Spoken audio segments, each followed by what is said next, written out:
പഴകിയ അരി വൃത്തിയാക്കി പുതിയ ബ്രാൻഡിൽ വിൽപ്പന നടത്തിയത് ഡിവൈഎഫ്ഐ പ്രവർത്തകർ തടഞ്ഞു. തിരുവനന്തപുരം പാലോട് സ്വകാര്യ വ്യക്തിയുടെ ഗോഡൌണിലായിരുന്നു നിലവാരം കുറഞ്ഞ അരി പാക്കറ്റുകളിലാക്കി വിൽപ്പനയ്ക്ക് ശ്രമിച്ചത്. തമിഴ്നാട്ടിൽ നിന്ന് കൊണ്ടുവന്ന പുഴുവരിച്ച അരിയാണിതെന്ന് ആരോപണമുണ്ട്.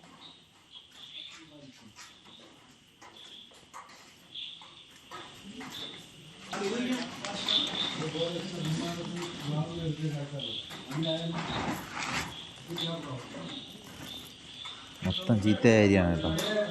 ചീത്തയ അരി ഫുള്ള് പുതിയ ചാക്കിൽ നിറച്ച്. ഒരു മാസത്തിലേറെയായി ഇവിടെ സവാള പാക്കിംഗ് എന്ന് പറഞ്ഞ പേരിലാണ് ഇവിടെ ഈ സ്ഥാപനം തുടങ്ങിയത്. രാത്രിയാണ് വാഹനങ്ങളെല്ലാം വന്ന് പോയിക്കൊണ്ടിരിക്കുന്നത്, രാത്രിയാണ് ലോഡ് വരുന്നത്. അപ്പം അങ്ങനെ സംശയം തോന്നി നാട്ടുകാർ പരിശോധിക്കുമ്പോഴാണ് ഇന്നലെ രാത്രി ഒരു വാഹനം ഇവിടെ കടന്നു വരുന്നത് ശ്രദ്ധയപ്പെട്ടത്. അവിടെ നോക്കുമ്പോൾ ഇവിടെ സവാളയല്ല, പോലീസിനെയും കൂടെ വിളിച്ചു വരുത്തി ഇത് പരിശോധിക്കുമ്പോൾ സവാളയില്ല, ഇവിടെ അരിയാണ്. അരി എന്ന് പറയുമ്പോൾ തമിഴ്നാട് ഉൾപ്പെടെയുള്ള സ്ഥലങ്ങളിൽ നിന്ന് പുഴുവരിച്ച അരി ഇവിടെ കൊണ്ടുവരികയാണ്. ആ അരി വളത്തിൻ്റെ ചാക്കുകളിലും മണൽ ചാക്കുകളിലും മോശമായ ഒരു അവസ്ഥയിലാണ് അരി കൊണ്ടുവരുന്നത്. പരിശോധിക്കുമ്പോൾ പുഴുവരിച്ച അരി ഉൾപ്പെടെയാണ് ഇവിടെ പാക്ക് ചെയ്ത് ആപ്പിൾ എന്ന് പറയുന്ന ഒരു ബ്രാൻഡ് ചാക്കിനകത്താക്കി ഇവിടെ നിന്ന് കൊണ്ടുപോവുകയാണ്. ഇപ്പോൾ ഇതുമായി ബന്ധപ്പെട്ടിപ്പോൾ സിവിൽ സപ്ലൈസ് സ്ക്വാഡ് ഉൾപ്പെടെ പരിശോധനയ്ക്ക് എത്തുകയാണ്. നാട്ടുകാർ ഇപ്പോൾ ഇത് തടഞ്ഞിരിക്കുകയാണ്. ഇത് വളരെ ഗുരുതരമായ ആരോഗ്യ പ്രശ്നമുണ്ടാക്കുന്ന ഒരു കാര്യമാണ്. ഇത് അടിയന്തരമായി അധികാരികളുടെ ഭാഗത്ത് നിന്ന് ഇടപെടലുണ്ടായി ഇത് പൂട്ടിക്കാൻ നാട്ടുകാർ ആവശ്യപ്പെടുക. ഗുരുതരമായ ആരോഗ്യ പ്രശ്നങ്ങൾ ഉണ്ടാക്കുന്ന തരത്തിലുള്ള അരിയാണ് അവിടെ പുതിയ ബ്രാൻഡിൽ വിൽപ്പനയ്ക്ക് റെഡിയാക്കി വെച്ചിരിക്കുന്നത്. മനുഷ്യനെ എങ്ങനെയൊക്കെ പറ്റിക്കാമെന്ന ഗവേഷണങ്ങൾ ഇങ്ങനെ നടക്കുകയാണ്. നമുക്കൊന്ന് മോഹിക്കാൻ പോലും കഴിയാത്ത തരത്തിലുള്ള പറ്റിപ്പുകളും വെട്ടിപ്പുമാണ് നടക്കുന്നത്. വി അരുൺ ഉണ്ട് വാർത്തയുടെ വിശദാംശങ്ങളുമായി. അരുൺ, ഇത് ഇത്രയും വലിയ എമൗണ്ടിൽ അരി എത്തിക്കുന്നു, അത് വൃത്തിയാക്കി പുതിയ ബ്രാൻഡും പുതിയ പേരും കൊടുത്ത് വിപണിയിലേക്ക് ഇറക്കുകയാണ്. ഇത് എത്ര നാളായി ഈ സ്ഥാപനം അവിടെ നടക്കുന്നു? എന്ത് തരം തട്ടിപ്പാണ് ഇത് നടക്കുന്നത്? ഇത് എവിടെയാണ് ഇതിന് വിപണി കണ്ടെത്തിക്കൊണ്ടിരുന്നത്? എന്തൊക്കെയാണ് അറിയാൻ കഴിഞ്ഞ കാര്യങ്ങൾ?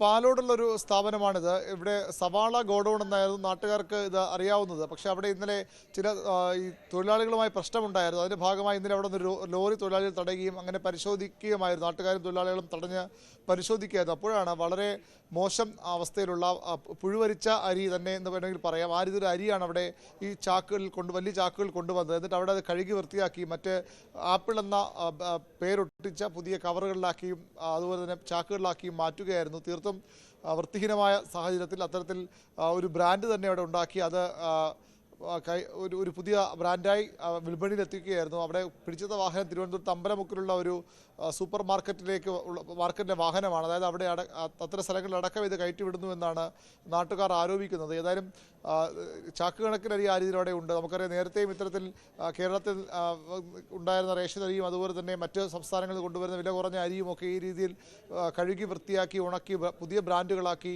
വലിയ വിലയ്ക്ക് വിൽക്കുന്ന ഒരു സംഘം എല്ലായിടത്തും തിരുവനന്തപുരത്ത് മാത്രമല്ല പല ജില്ലകളിലും അത്തരം സംഘങ്ങളുണ്ട്. അതിൻ്റെ ഒരു ഭാഗമായി ആയിട്ടാണ് ഇതിനെയും ഇപ്പോൾ അധികൃതർ കാണുന്നത്. ഏതായാലും കഴിഞ്ഞ കുറേ നാളായി ഇതിവിടെ പ്രവർത്തിക്കുന്നുണ്ട്. ജില്ലയുടെ പല ഭാഗങ്ങളിലേക്കും ഒരുപക്ഷെ നമ്മളുടെ അടുത്തുള്ള സൂപ്പർ മാർക്കറ്റിലടക്കം. എവിടെ നിന്നാണ് അരുൺ ഈ പഴകിയ അരി ഇവിടെ എത്തിക്കുന്നത്? തമിഴ്നാട്ടിൽ നിന്നാണ് എന്നൊരു സൂചന നമ്മുടെ ഇൻട്രോയിൽ ഉണ്ടായിരുന്നു. അപ്പോൾ അവിടെ നിന്ന് കൊണ്ടുവരുന്നു എന്ന് പറഞ്ഞാൽ ഈ റേഷൻ കടകൾ വഴി വിതരണത്തിന് വെച്ചിരുന്ന അരി തന്നെയാണോ? അതിനെക്കുറിച്ചുള്ള വിവരങ്ങൾ ലഭ്യമായിട്ടുണ്ടോ? ഇതിൽ ഏതെങ്കിലും നിയമ നടപടികൾ ആരംഭിച്ചിട്ടുണ്ടോ? തമിഴ്നാട്ടിൽ നിന്നുള്ള അരി തന്നെയാണ് കൊണ്ടുവരുന്നതാണ് മനസ്സിലാക്കുന്നത്. അത് തമിഴ്നാട്ടിലെ റേഷൻ കടകളിൽ നിന്നാണോ അല്ലെങ്കിൽ മറ്റേതെങ്കിലും മില്ലുകളിൽ നിന്നും പഴകിയ അരിയൊക്കെ കൊണ്ടുവരുന്നതാണെന്ന കാര്യത്തിൽ വ്യക്തതയില്ല. സിവിൽ സപ്ലൈസ് ഉദ്യോഗസ്ഥരോട് പരിശോധിച്ചിരുന്നു. അതിൻ്റെ അടിസ്ഥാനത്തിൽ തുടർ നടപടികളിലേക്ക് നീങ്ങാനാണ് തീരുമാനം. സപ്ലൈ ഓഫീസർമാരടക്കമുള്ളവർ അവിടെ എത്തി നേരത്തെ പരിശോധന നടത്തുന്നുണ്ടായിരുന്നു. അതിന് വിവരങ്ങൾ ഇനിയും ലഭ്യമാകേണ്ടതുണ്ട്. ഇത് ഒരുപക്ഷെ തമിഴ്നാട്ടിലെ റേഷൻ കടകളിൽ നിന്നുള്ളതാകാം, അല്ലെങ്കിൽ മറ്റേതെങ്കിലും സ്വകാര്യ മില്ലുകളും ഒക്കെ ആകാം. പലയിടത്തും ഇത്തരം പഴകിയ അരി കൊണ്ടുവന്ന് ഇങ്ങനെ അത് കഴുകി വൃത്തിയാക്കി ചിലതൊക്കെ കഴുകാതെ തന്നെയും ബ്രാൻഡാക്കി മാറ്റുന്നുണ്ട്. ആപ്പിൾ എന്നൊരു ബ്രാൻഡ് അത് അരി നിറയ്ക്കാനായി പ്രത്യേക ബാഗുകളും ക്യാരി ബാഗുകളും ഒക്കെ നമുക്ക് ആ ദൃശ്യങ്ങളിൽ ഉണ്ടായിരുന്നു. അത്തരത്തിലാണ് ഇത് വലിയ രീതിയിൽ ആളുകളെ പറ്റിക്കുന്നത്. വളരെ മോശം സാഹചര്യത്തിലുള്ള അരി അല്ലെങ്കിൽ മോശം അവസ്ഥയുള്ള അരി കൊണ്ടുവന്ന് ഈ രീതിയിൽ പാക്കുകളാക്കി വളരെ ചുരുങ്ങിയ വിലയ്ക്കോ അല്ലെങ്കിൽ സൗജന്യമായോ ഒക്കെ സർക്കാരുകൾ കൊടുക്കുന്ന അരിയാകാം, അല്ലെങ്കിൽ അതിൽ തന്നെ കാലപ്പഴക്കം വന്ന ഉപയോഗശൂന്യമായ അരിയാകാം. അതാണ് ഇത്തരത്തിൽ മാറ്റി ആളുകളെ ഈ പുതിയ കെട്ടിലും മട്ടിലും പുതിയ ബ്രാൻഡുകളാക്കി അത് വിപണിയിലേക്ക് എത്തിക്കുന്നത്. തലസ്ഥാനത്തെ തന്നെ നഗരങ്ങളിലെയും അതുപോലെ തന്നെ വനമേഖലകളിലെയും സൂപ്പർ മാർക്കറ്റുകളിൽ ഇത്തരം അരി വിൽപ്പനയ്ക്ക് എത്തിക്കുന്നു. അതുകൊണ്ട് ആകാം ഒരുപക്ഷെ ഈ അമ്പലമുക്കിലുള്ള ഒരു സ്ഥാപനത്തിൻ്റെ ഒരു വാഹനം തന്നെ ഇത് അരി കൊണ്ടുപോകാൻ വന്ന വാഹനമെന്നാണ് നാട്ടുകാർ പറയുന്നത്. അത് തന്നെ അവിടെ തടഞ്ഞു വയ്ക്കുകയും പോലീസിലും അതുപോലെ തന്നെ സിവിൽ സപ്ലൈസ് വകുപ്പിനെയും ഒക്കെ നാട്ടുകാരും അവിടുത്തെ DYFI പ്രവർത്തകരും ഒക്കെ വിവരം അറിയിച്ചതും. സ്ഥാപനം പൂട്ടിയോ? ഇപ്പോൾ DYFI പ്രവർത്തകരുടെ പ്രതികരണം നമ്മൾ കണ്ടു. വലിയ രീതിയിലുള്ള ജാഗ്രത അവിടെ നാട്ടുകാരുടെ ഭാഗത്തു നിന്നും ഉണ്ട് എന്ന് മനസ്സിലാക്കുന്നു. ആ ഒരു നിരീക്ഷണത്തിനൊടുവിൽ തന്നെയാണ് ഇത് പിടിക്കപ്പെടുന്ന ഒരു സാഹചര്യം ഉണ്ടായത്. ഈ സ്ഥാപനം പൂർണ്ണമായും പൂട്ടിയോ? ഇത് സീസ് ചെയ്തോ? അതിൻ്റെ വിശദാംശങ്ങൾ ലഭ്യമാകാനുണ്ട്. സിവിൽ സപ്ലൈസ് ഉദ്യോഗസ്ഥരുടെ പരിശോധന അവിടെ അല്പസമയം മുമ്പ് തുടരുകയായിരുന്നു. അതിനുശേഷം മാത്രമേ എന്താണ് അവിടെ സംഭവിച്ചെന്ന കാര്യത്തിൽ ഇത് കൃത്യമായത് എവിടെ നിന്ന് വന്ന അരിയാണ്, എത്ര നാളുകളായി ഇവർ ഈ കച്ചവടം ഇവിടെ നടത്തുന്നുണ്ട്, എത്ര അധികം ക്വാണ്ടിറ്റിയുള്ള അരി അവിടെ ഉണ്ട് എന്ന കാര്യത്തിൽ വ്യക്തമാവുകയുള്ളൂ. അതായത് സിവിൽ സപ്ലൈസ് വകുപ്പ് പരിശോധന നടത്തുന്നുണ്ട്. സംസ്ഥാനത്തെ റേഷൻ കടകളിൽ അരിയാണോ അല്ലെങ്കിൽ മറ്റേതെങ്കിലും സ്ഥലത്ത് നിന്ന് കൊണ്ടുവന്ന അരിയാണ്, തമിഴ്നാട്ടിൽ നിന്നാണ് നമുക്ക് ലഭിക്കുന്ന വിവരം, അത് ശരിയാണോ എന്ന കാര്യത്തിലൊക്കെ ഈ സിവിൽ സപ്ലൈസ് വകുപ്പ് ഉദ്യോഗസ്ഥരുടെ പരിശോധനയ്ക്ക് ശേഷം മാത്രമേ വ്യക്തതയുണ്ടാവുകയുള്ളൂ.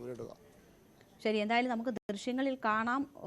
ഒരുപാട് ചാക്കുകളിൽ അരി നിറച്ച് വെച്ചിരിക്കുന്നത് നമുക്ക് കാണാം. അത് പല പാക്കറ്റുകളിലേക്കാക്കി മാറ്റുന്നത് കാണാം. വലുതും ചെറുതുമായ പാക്കറ്റുകളിലേക്ക് മാറ്റുന്നു. എന്തായാലും വളരെ ആസൂത്രിതമായി നടത്തിയ വലിയ ആരോഗ്യത്തിന് ഹാനികരമായ തരത്തിലുള്ള ഒരു തട്ടിപ്പ് എന്തായാലും അത് പിടിക്കപ്പെട്ടിരിക്കുന്നു. ഇനി തുടർ നടപടികൾ ഉണ്ടാകും എന്നാണ് മനസ്സിലാക്കുന്നത്. ഇതിൻ്റെ ഉറവിടം എവിടെയൊക്കെയായിരുന്നു ഇതിൻ്റെ വിപണി കണ്ടെത്തിയിരുന്നത്, ആരൊക്കെയാണ് ഇതിന് പിന്നിൽ പ്രവർത്തിച്ചത്, അങ്ങനെയുള്ള വിവരങ്ങൾ കൂടി വരേണ്ടതുണ്ട്. എന്തായാലും ആരോഗ്യത്തിന് ഹാനികരമാകുന്ന രീതിയിൽ ഉപയോഗശൂന്യമായ അരിയാണ് ഈ രീതിയിൽ മറ്റ് ഏതെങ്കിലും തരത്തിലൊക്കെ പ്രോസസ്സ് ചെയ്ത് പുതിയ ബ്രാൻഡിൽ പുതിയ പാക്കറ്റുകളാക്കി വിൽക്കാൻ ശ്രമം നടന്നത്.